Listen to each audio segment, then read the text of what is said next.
नमामि शमीशान निर्वाणरूपं विभुं व्यापकं ब्रह्म वेदस्वरूपम्।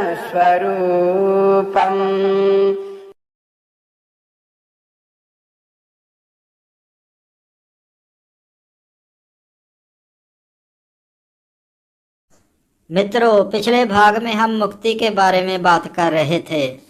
कैसे चित्त की आसक्ति के कारण, ममता के कारण दुख पैदा होता है। मित्रों, जो अध्यात्म के पथ पर चलने के इच्छुक हैं, मुक्ति की इच्छा रखते हैं, उन्हें आसक्ति को दुखों का मूल समझकर उसे यत्न पूर्वक त्याग देना चाहिए। जब आसक्ति ही ना होगी, ये मेरा है, ये भावना, ऐसी धारणा दूर हो जाएगी। मित्रों, इस बात को याद रखें कि ममता का अभाव, जी हाँ, ममता का अभाव यही सुख का साधक है। यहीं से धीरे धीरे वैराग्य का भाव पैदा होता है। वैराग्य से संसारिक विषयों में दोष के दर्शन होते हैं। मित्रों, इस बात को याद रखें, ममता का अभाव यही सुख का साधक है। यहीं से धीरे धीरे वैराग्य का भाव पैदा होता है। वैराग्य से संसारिक विषयों में दोष के दर्शन होते हैं। अगर वैराग्य ना हो तो ये संसारिक विषय हमें भोग के सुख के कारण लगने लगते हैं। ज्ञान से वैराग्य और वैराग्य से ज्ञान होता है। मित्रों, इसे थोड़ा और विस्तार से समझते हैं। जहाँ रहना हो वहीं घर है, जिससे जीवन चले वही भोजन है, और जिससे मोक्ष मिले वही ज्ञान बताया गया है। इसके सिवा सब अज्ञान है। मित्रों, यहाँ याद रखें, पुण्य और पापों को भोग लेने से, अपने नित्य कर्मों का निष्काम भाव से अनुष्ठान करने से, अपूर्व के संग्रह न होने से और साथ ही पूर्व जन्म के किए हुए सभी कर्मों के क्षय होने से ही मनुष्य फिर बारंबार देह के बंधन में नहीं पड़ता। मित्रों, अभी हमने जाना कि पुण्य और पापों को भोग लेने से, अपने संग्रहित कर्मों का क्षय होने से बारंबार देह के बंधन छूट जाते हैं। पर क्या ये सत्य स्वीकार करना इतना आसान है?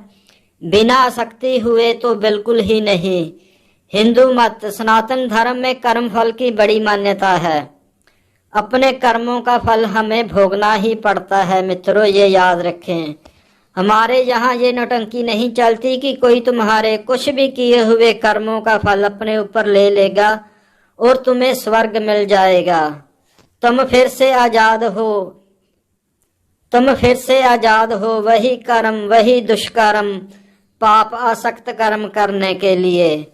हमारे सनातन ग्रंथ और दत्तात्रेय जी जैसे ऋषि तो स्पष्ट कहते हैं कि अपने कर्म, उनके फल क्षय हो जाने तक तुम्हें भोगने ही पड़ेंगे।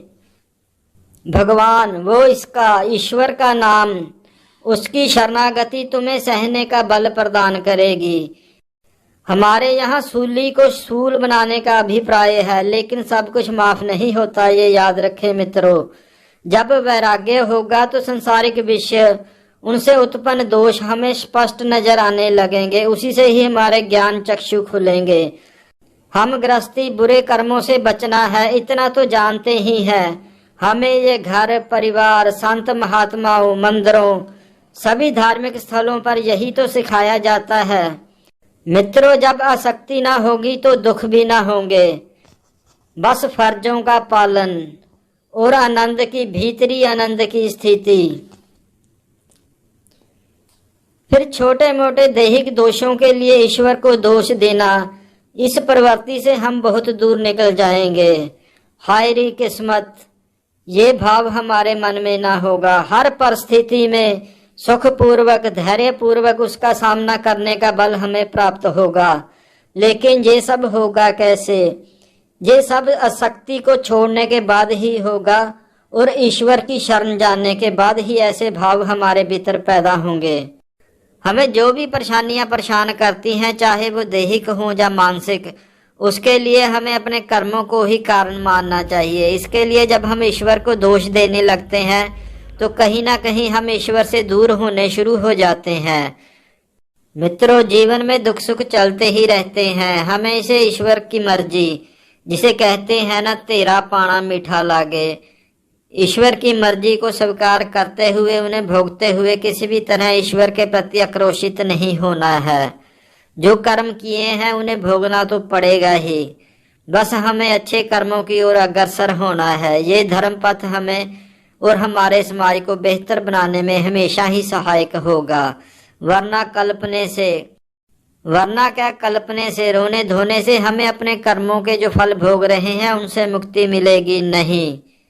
जिंदगी में दुख सुख तो मित्रों चलते ही रहते हैं। अध्यात्म के पथ पर हमारी मंजिल ईश्वर की प्राप्ति होती है, ईश्वर का होना होता है। फिर इन दुखों सुखों से आगे बढ़कर ईश्वर की ओर अग्रसर हो, यही अध्यात्म पथ के सफर की मंजिल है। मित्रों, अगले भाग में उस योग के बारे में जानेंगे जिसे प्राप्त कर योगी पुरुष सनातन ब्रह्म से कभी पृथक नहीं होता, जो उसकी मंजिल होती है। अंत में मित्रों, ईश्वर को अपनी ताकत बनाए, धर्म हमारी ताकत बने, कभी भी ये हमारी और हमारे समाज की कमजोरी ना बने।